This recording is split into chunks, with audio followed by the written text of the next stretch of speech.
the end game. And it looks like that deck is trying to go head on, just like smash right into it. Well, acidic slime and going after their mana is just so absolutely powerful. Slime is one of the best weapons against that deck if you can continue to slime. A single slime, not so great. Multiple slimes can be devastating. We have Matt Hoey here on the right with Jun, speaking of the devil, and Joshua Myers with green-white aggro. Joshua Myers' list running a little bit of trample effects here with 3 Selesnya Charm, 3 Rancor, and in his main deck he's also got Armada Worm, which is pretty exciting. It's basically a similar deck to a deck list that Sam Black and Jackie Lee were running a while back before Dragon Maze. A typical green-white aggro deck.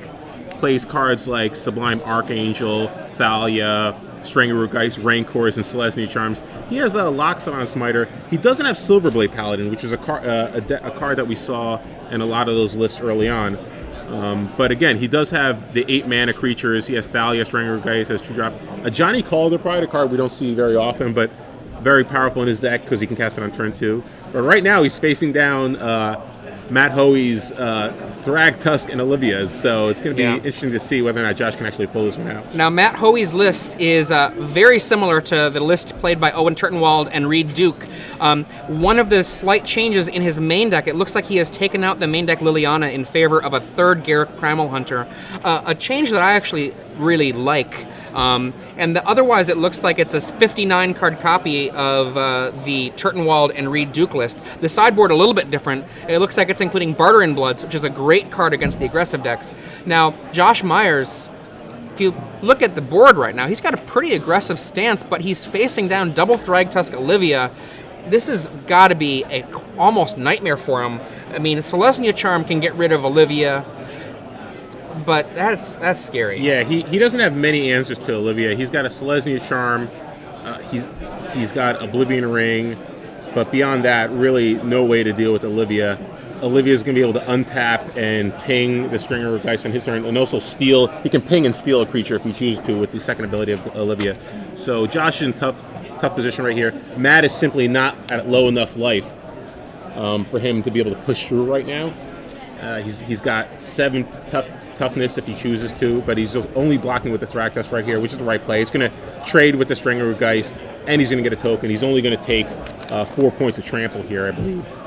So really, just and the problem with the green-white aggro deck, it doesn't have range, it doesn't have reach, it doesn't have burn spells, you know. So you're relying a lot on those Rancors to sort of push through the final points of damage, and a deck like Jund has plenty of removal to kind of neuter the Rancors a little bit. So even right here, you see the Stringer Geist can come back into play. He can recast the Rancors, but Matt can simply cast one of his removal spells or just steal it with Olivia. Yeah, I mean, he's only 1 mana shy of turning the ghost into a ghost vampire and then taking it. And it's untapped, so it can come on in with haste. Yeah, so if he's got a land, then Josh Myers is probably dead right now. So let's see. It looks like he has a Mizium Mortar. So he has a removal spell. I mean, he's got so many options here. He could just kill it with Olivia. He can. Yeah, there's plenty of options here. He could draw 5 cards if he wanted. He might be afraid of Rootborn defenses.